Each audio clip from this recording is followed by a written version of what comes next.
Hey everyone, so this is the last and final video under microservices architecture. Would be started a month back, so we have now come to the conclusion and going to cover the last video. This video I am going to show you the summary, conclusion, and what next that you can expect on the channel Green Learner. This is the diagram that we started with. These are the different patterns under microservices architecture. It's about decomposition when it comes to database patterns as well, how microservices talking to each other, integration pattern, deployment pattern, cross-cutting concerns, observability. All the links that you are looking at, whether it is business capability, subdomain, I have video for each of these topics uploaded on the channel by now. To support these concepts, if there was new concept, I have explained that as well and uploaded on the channel. So by now under microservices architecture you can see 30-35 videos uploaded on the channel. So there is lots of content on the channel about microservices architecture.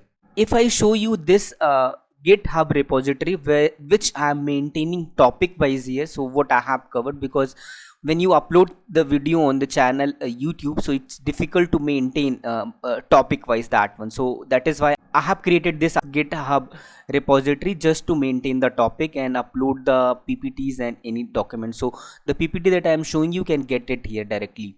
So under microservices architecture, I have explained about the course plan, and then we move to see the monolithic versus microservices architecture and what are those differences and how we are getting benefit out of the microservices.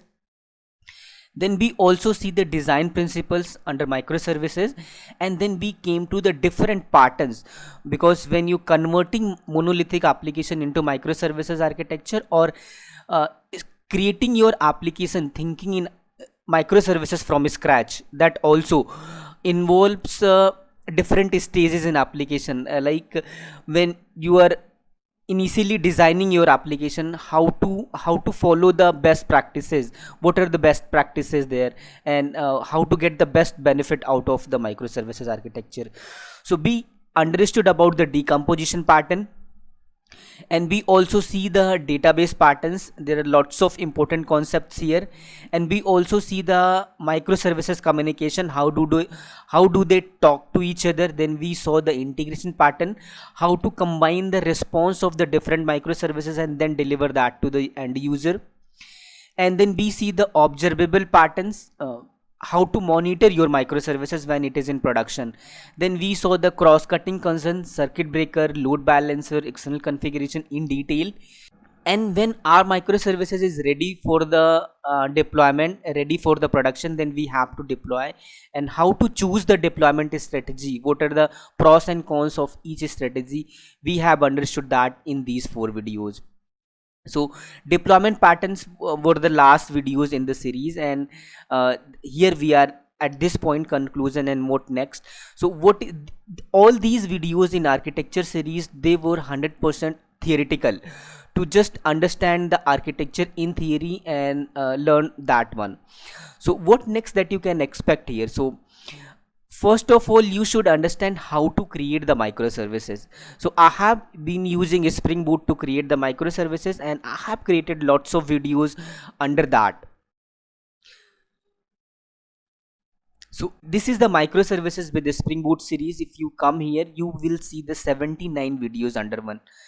You will see how to create the microservices, how to create the REST APIs with the microservices architecture, how to monitor that one. And there are concept about configuration details. I already have explained that here. How to connect the microservices with the database, so I have explained that in this series. And then comes to the how microservices talk to each other, so I have explained REST template for that. These are the videos for that. There are many ways that can be used to make microservices talk to each other. So Spring Cloud OpenFin is one of that. So REST template and Spring Cloud OpenFin, I have explained both of these in this series. So then circuit breaker I have explained here. Then cloud configuration I have explained here, how can you manage the configuration through any Git repository. And then API gateway, I have explained that in detail. Microservices registry and discovery, I have explained that in detail. And then coming to the distributed tracing and logging, I have explained that as well. Then load balancer also covered in detail, and resilience 4J is new in the market, which is taking place of the Hystrix for the circuit breaker part. So that I have explained in couple of videos here. You can see that. So REST API validation, when you are creating the microservices, there is need to validate the request and response. So that I have explained that in these few videos here.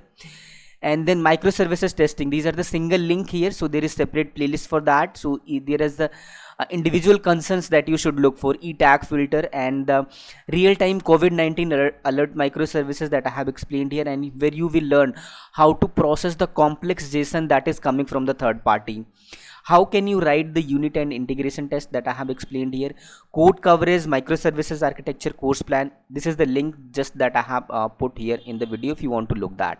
And the architecture playlist is here, so that is also covered properly here. So you can see 37 videos under here, architecture series, right? So that is properly documented. I have tried my best to make it proper, and so that it's easy to access for you all, right? So these are the things that you have. So what is next under architecture series? So when I was explaining the database, these things like Saga pattern, event sourcing, event architecture here, right? So you saw so these are the things around events. Like you have to learn any messaging framework so that you can publish that event and listen to that event. So messaging framework I have not covered on the channel yet. So first I'm going to pick any messaging framework, whether it is RabbitMQ, Kafka or ActiveMQ. First of all that, so I'll cover that, and then I'll pick the demo for this one, event sourcing and event driven architecture. So that is the post plan, that is the plan for the a bit long term. But what immediately I am going to cover here, so the cross cutting concerns that you are seeing here, circuit breaker, load balancer, external configuration, I have explained the demo in separate, in individual videos, like it's like how to do that. But in combination I have not covered, like circuit breaker, service registry, load balancer, external configuration in a single project, in real-time project. So how to cover that, and how we can use different services and different databases for individual services, and how we can make them communicate each other. So next I'm going to explore this part and going to give that demo. So for that, so service registry, discovery, load balancer, I'm going to use the latest available frameworks under Spring Boot, which are very new and very popular. You can expect videos about those concepts here. So it's about the enterprise level application microservices that we can create. But when we are doing day-to-day programming, there comes a time that I have to look for the individual problem solving, like how to read a big file and how to process that, how to avoid the out of memory error. These are the specific problems that we have to face day to day and solve that. So I'm going to try to document those problems and solve that problems as well. And for that I have created one repository here. So it's a bit interview preparation, because those are the most sought for questions that you can expect, right? So I'm just going to start. I've just created this repository. So how to traverse all subfolders files of a given directory. So you have given a folder and directory, you have to print and you have to process all the files and directories under those folders. How you can do that? How to read big file efficiently. So when you are reading like which files which are like 2 MB 3 MB, that's easy to do. But when there are 2 GB 3 GB data files, how to read that? So I'm going to explain that, and probably you know how to do that, but it's documented at one place, and I'll also know how to do that and how to efficiently know that. You can also give your input as well here. And then coming to the third one, which is like how to look for the change in file folder. You have a directory and you have to look for the changes in the folder. If there is any change, you have to process that change accordingly, right? So I'm going to explain that in this video. So you can expect these kind of videos on the channel as well. And after this there are individual concepts. So if you know, so I don't know what version of Java you are using, but latest released version at the time of creating this video is Java 15. And even in my company where I'm working, they are using Java 8 only.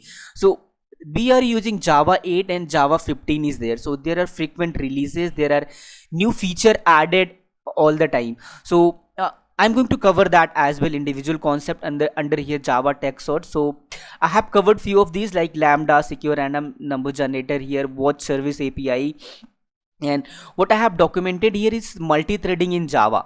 So you go for the interview, it's like 90-95% chances that there are going to be questions about multi-threading. So I'm going to cover all of the concepts under multi-threading as well. So I have documented few of these here. So if anything coming to your mind, you can put that in comment section. I'll add that here as well. So these are the things and long-term plans that I have that I'm going to create video on. You can expect that.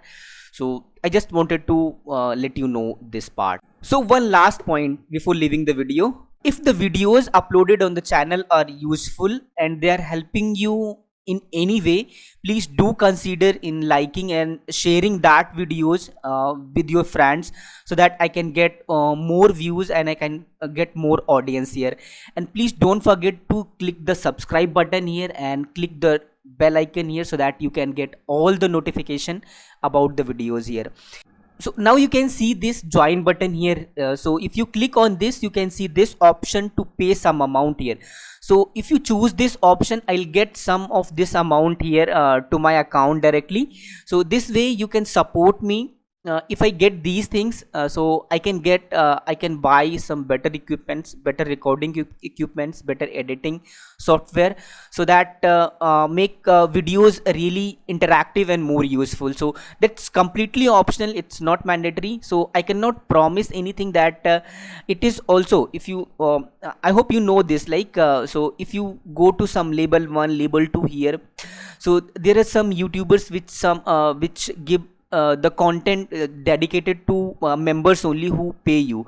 So I do not have any plan about that. So I'm whatever videos that I'm going to upload, that are going to be open for everyone. But in case you want to support me in doing these things, in uploading this content, because creating the content takes lots of time, like research about the topic and creating the PPT videos, editing those things, that takes time. So if you want to support me in that way, you can just click on this join button. Whatever amount you want to choose for, you can go for it. So it's completely optional, so that's your choice to go. So that's all about this video. So I'll see you in the next video. Till then, take care, stay safe, bye bye.